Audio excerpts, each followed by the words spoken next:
आप देख रहे हैं पल पल न्यूज और मैं हूं आपके साथ नदीम अकरम।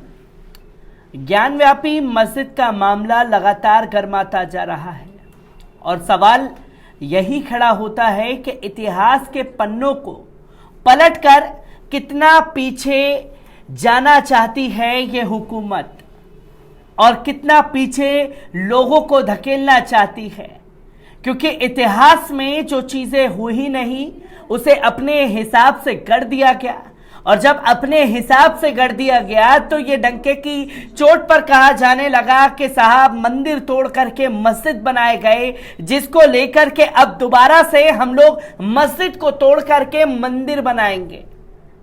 जो दावे लगातार ज्ञानव्यापी मस्जिद को लेकर के किए जा रहे हैं, उन दावों को लेकर के इतिहासकार इरफान हबीब ने एक बड़ा खुलासा कर दिया है और जो इतिहासकारों को बदनाम करने की कोशिश की जा रही है उस पर भी उन्होंने सवाल खड़े कर दिए हैं। और क्या कुछ कहा है इस रिपोर्ट पर नजर डालने की जरूरत है। और तो और आज वाराणसी कोर्ट में ज्ञानव्यापी मस्जिद को लेकर के सुनवाई होनी है और ये आज फाइनल हो जाएगा कि पहले मुस्लिम पक्षकारों को सुना जाएगा या हिंदू पक्षकारों को सुना जाएगा। इस पर दलीलें तय होना बाकी हैं। हर किसी के अपने तरीके से आर्ग्यूमेंट तैयार हैं ताकि जो पक्ष पहले दलीलें रखेगा उन दलीलों का जवाब तरीके से दिया जाएगा, सबूतों के साथ। और मुस्लिम पक्षकार पहले ही कह चुके हैं हर एक सबूत के साथ हम ये कोर्ट में सिद्ध कर देंगे कि वो एक फव्वारा है, शिवलिंग नहीं। इस पर इतिहासकार इरफान हबीब का क्या कहना है, एक बार इस पर नजर डालते हैं। आपको बता दें कि देश में मंदिर मस्जिद को लेकर जमकर राजनीति हो रही है। ज्ञानव्यापी मस्जिद में शिवलिंग मिलने के बाद यह विवाद और गहरा होता जा रहा है। मथुरा जन्मभूमि, कुतुब मीनार और ताजमहल को लेकर भी विवाद बढ़ रहा है। ऐसे में मशहूर इतिहासकार इरफान हबीब ने ऐसा बयान दे दिया है जो सुर्खियों में है।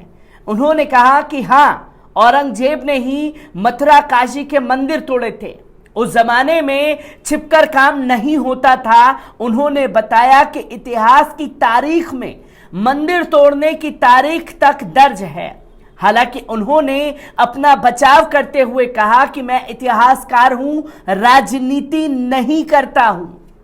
पद्म भूषण से सम्मानित प्रख्यात इतिहासकार इरफान हबीब ने कहा कि बनारस का मंदिर औरंगजेब ने तोड़ा था और मथुरा का मंदिर भी इसमें शामिल है, जिसे राजा वीर सिंह बुंदेला ने जहांगीर के शासनकाल में बनवाया था। उन्होंने साफ तौर पर कहा कि दो प्रमुख मंदिर हैं जिसे औरंगजेब ने तोड़वाया था। इरफान हबीब का कहना है कि ऐसी कोई बात नहीं है, जो सब बातें इतिहास में दर्ज हैं। यह दावा करके बताया जा रहा है कि इतिहासकारों ने कुछ नहीं बताया, यह गलत है। सभी बातें इतिहास में दर्ज हैं, लेकिन बात यह है कि आप कितना पीछे जाना चाहते हैं। उन्होंने कहा कि मंदिर तोड़कर औरंगजेब ने गलत काम किया था, वैसे ही अब क्या सरकार भी मस्जिद को शहीद करके गलत काम करेगी? इतिहास की तारीख में मंदिर तोड़ने की घटना दर्ज है।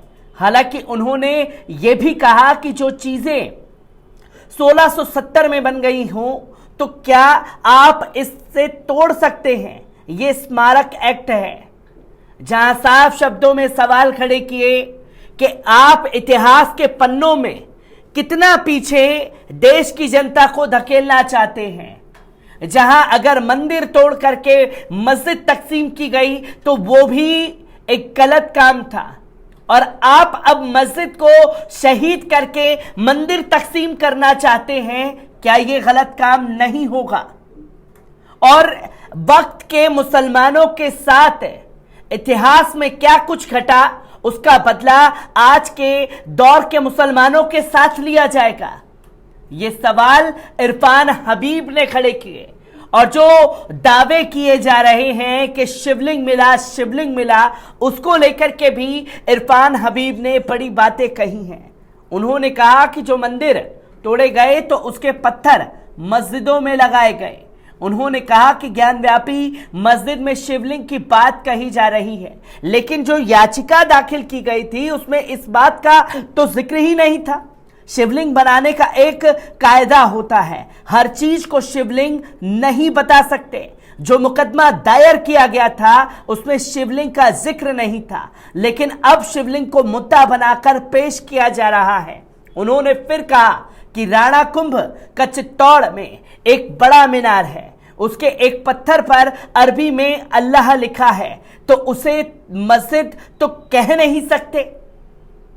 ये बातें भी इरफान हबीब ने, जो जाहिल लोग मंदिर तोड़ करके मस्जिद तकसीम कर दी गई ये नारा कायम करने पर लगे हुए हैं, और ज्ञानव्यापी मस्जिद में जो फव्वारा मिला उसे शिवलिंग बताने पर उतारू हैं, तो उन्हें भी कड़े शब्दों में इतिहास के पन्नों को पलट करके इरफान हबीब ने कड़े शब्दों में कह दिया कि शिवलिंग की तो बहस ही नहीं थी, मामला तो मंदिर की याचिका पर दाखिल हुआ था।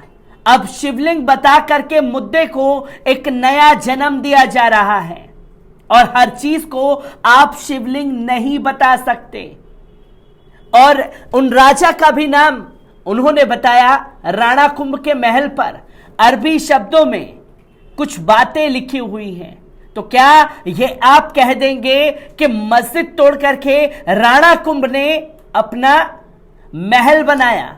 ये बड़ा सवाल इतिहासकार इरफान हबीब ने खड़े कर दिए हैं, और इतिहास के पन्नों को पलटना नहीं चाहते। जो एक खास आइडियोलॉजी ने जो ज्ञान बांट दिया, उसी ज्ञान को कोर्ट के आगे तकसीम करने पर लगातार हिंदू पक्षकार के वकील लगे हुए हैं। इसी के साथ आपको बता दें कि वाराणसी स्थित ज्ञानव्यापी मस्जिद और श्रृंगार गौरी मंदिर मामले में मंगलवार को वाराणसी के जिला जज सुनवाई का क्रम तय करेंगे। बता दें कि सोमवार को जिला जज की अदालत में दोपहर 2:10 पर कार्रवाई शुरू होगी, लगभग 42 मिनट चलेगी।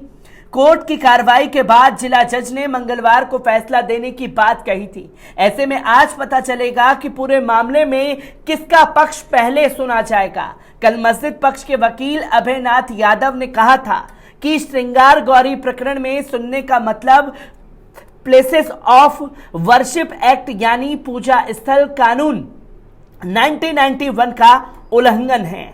मस्जिद पक्ष के वकील ने कहा था कि लोअर कोर्ट सिविल जज सीनियर के यहां एक एप्लीकेशन को नकारते हुए कमीशन की कार्रवाई करा दी गई है, जो वैधानिक नहीं कहा जा सकता। सुप्रीम कोर्ट में इसके कई अर्जी डाली गई है। सुप्रीम कोर्ट ने आपको सुनने के लिए कहा है, लिहाजा पहले इसी अर्जी पर सुनवाई होनी चाहिए। तो इधर हिंदू पक्ष के वकील विष्णु शंकर जैन ने कहा कि उनके पिता हरिशंकर जैन बीमार चल रहे हैं, इसलिए कोर्ट में उपस्थिति नहीं हो सकते। विष्णु शंकर जैन ने कुछ दिन पहले हुए कमीशन की कार्रवाई में भी कहा था कि अभी उसकी प्रति ही मिली है, बाकी फोटो और वीडियो का अध्ययन नहीं हुआ है। ऐसे में सर्वे संबंधित फोटो और वीडियो भी उपलब्ध कराते हुए उसके अध्ययन के लिए समय दिया जाए। जहां सबूत नहीं जुटा सके तो अब बहानेबाजी चल रही है, और मुस्लिम पक्षकार डंके की चोट पर कह रहे हैं कि हम सबूतों के आधार पर कोर्ट में यह सिद्ध कर देंगे कि वो फव्वारा है, शिवलिंग नहीं। और यही बातें इतिहासकार इरफान हबीब भी कह रहे हैं कि आप हर किसी चीज को शिवलिंग घोषित नहीं कर सकते। मैं ऐसी ही खबरों से आपको रूबरू कराता रहूंगा। दीजिए इजाजत, शुक्रिया।